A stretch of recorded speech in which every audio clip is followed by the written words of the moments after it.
And then when I was sad, they would just hug me and make me feel better. When you were sad from being thrown down the stairs. Of course, as you would be when your 4 heroes showed up and threw you down the stairs and beat you. After that, shortly after that, was it right after you make fell? You feel better, yeah. They would come down and hug you and make you feel better. Folks, we have all kinds of fans. How awkward is that? Great answer. See? Hey, all kinds of fans. I understand. He understands, Jimmy. Wow.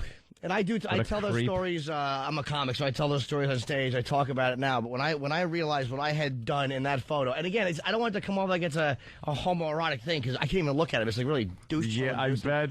But you look back on it, you're like, what's the matter with me? I'm a 38-year-old You know what's the funniest thing? I swear to you, I think when we went out on the Grammys, before we went out on the reunion tour, we surprised everybody by walking out and giving one of the awards. And we'd been gone for like 17 years. And we came, the four of us walked out, and I never saw so many bands in an audience turn 6 years old. I mean, everybody's eyes got big.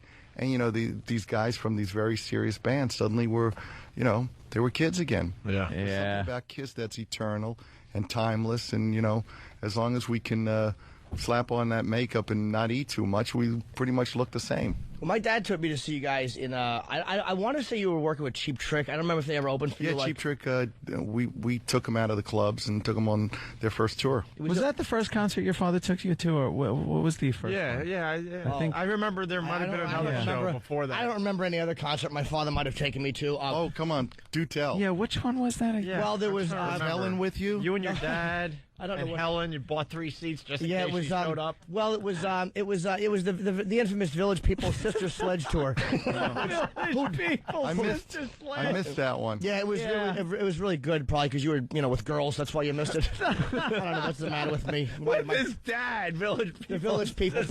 They must have thought we were some kind of a weird like Chelsea couple. I don't know why he would take me to that, because I liked We Are Family, but I mean, I think I kind of like the Village People. I think Felipe Rose was my favorite, the Indian. I always thought he was the coolest in the Village People if I had to choose. But I don't remember if that was before or after Kiss, to be honest. Yeah. But I want to say it was December 16th, I know that, because I actually bought a bus ad off of... that was, I think it was 1977, and it was, there were 3 nights at the Garden. Yes, it was. It was the final night. Trick. There you go. Final night at the Garden, and my dad actually just got. I bought off there was a bus ad I bought off eBay. Like it was the Alive 2. It looked like the Alive 2 cover. Yeah. And so I went and saw you guys in '96, and it was amazing how it was choreographed the same. It was great. It brought you right back because it wasn't a bunch of bitter guys playing, just to get the money. It was like the same show. Well, you know what it was amazing. We were like determined to make sure that people got what they remembered, not necessarily what actually was, because the shows during the 70s were small, but they were bigger than everybody else. So what we had to do was multiply it and bring back what people, what those legendary shows were, which was very different than what actually that's really existed. Odd. You wouldn't think that, you kind of remember things a lot bigger. And yeah, it's like when, I don't know if you ever go back to like an old house that you lived in when you were a kid, and you go, it's so small, But same thing, we had to build like this show that was actually not the real show, but was what people fantasized that show to be. And then we made everybody go to the gym. Everybody had trainers. I mean, the worst thing would have been to have, this band come back and look like, Meatloaf. Well, that's where the problem was, because Ann and I went and saw the comeback tour in Boston, and we noticed you guys were still in great shape with the makeup, and then we looked at the audience and, ooh.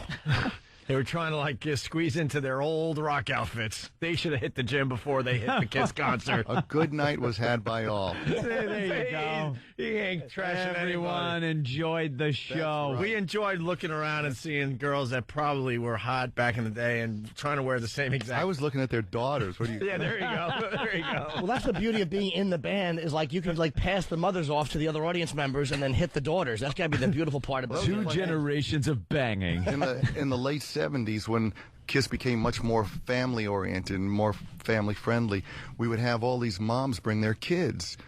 And, we'd be on stage and you'd see this hot mom with a 7-year-old, and you go, seat A, row 13. You tell your guy, and lo and behold, mom would bring little Jimmy backstage after the show, and you'd send him for autographs and say hi to mom. And she'd earn the signatures. How great is that? How fantastical. The amazing thing about Kiss, is that you were so like probably the best photograph band ever. Like you guys so understood what worked in like whether it was the Chopper poster series or the what a brilliant idea, the comics, the Kiss comic books that you had like your own blood taken out and put into the ink. We put blood into the red ink. I was just happy they didn't want anything for the yellow ink. I mean, it's just like, yeah, Jim might have liked that. But it was like conceptually, you guys were so great, and then you did the 4 solo albums, almost like so everybody could get that off their chest or get out of their systems without the band breaking up. This man does either you did your homework or you're the true fan. Oh no, I'm a fan. He is the ultimate. Awesome. Fan. I had no questions pre-planned. The only thing I pre-planned to ask you was, is there anything because we get trashed on message boards and stuff? Is there anything the fans have trashed you for? Where we're going to catch a little crap where you're like, ugh, why do you have to bash that? Like, is there one thing that like they went after you for that really bothered you more than anything? Like that they shouldn't have trashed you for? No, everything's. You should see the house that Bad Reviews built. I mean, it's all good. People can say what they want. There's once in a while like a fan will just say one thing, like they criticize me for this, that, and okay, but then there's that one thing. It's like, ugh, why that? Why don't you get what I'm doing there? Everything else you can trash, but that could you leave alone? He could just go, C3 row. Yeah, it's all right. good. It's all good. And everything's all better again. Yeah, I want to get back to that. Did you guys have just one guy that would take care of that for you and get the hotties backstage? In the very early days, we had something called the chicken coop. I know it's not very, socially acceptable to call it that, but we would have a room at the end of the show that was full at the hotel of all the women. And we'd go back to our hotel rooms, take off the makeup and all that, and you get a phone call, chicken coop's room 317, and you'd go down and, you'd pick your playmate for the evening. Wow. How afraid of you were you of cameras?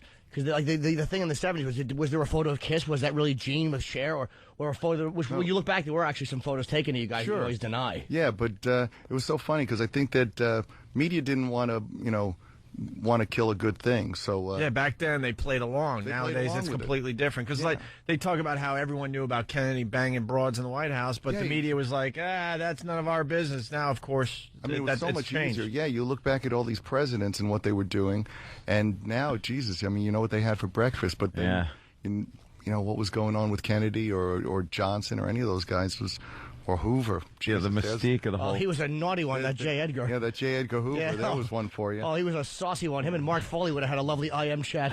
So what figurine are you dressing up like? And if you don't know what we're talking about, you can look it up on the Google. Yeah. The Google, right? Yes, Google. Just put in parentheses Clyde Tolson and J. Edgar Hoover, and they'll probably come out in one. That's right, Clyde Tolson. Yeah, how do you not love him? And Melvin Purvis, he had like a whole thing for, but they kind of. Melvin Purvis, G-Man. Yes. Yeah, of course. And I actually really like the CD a lot. I don't mean actually like I was surprised, but you never know, like when somebody that you love is putting something out, you always want it to be good. Like it's always nervous, and I got an advanced copy, and I really dug it, man. I like it a lot. Some people said to me they expected something that would sound like the continuation of the first solo album. It was 28 years later, so to go in and do a retro album, the last thing I wanted to do was try to pick up where I left off. It's a long time ago, so.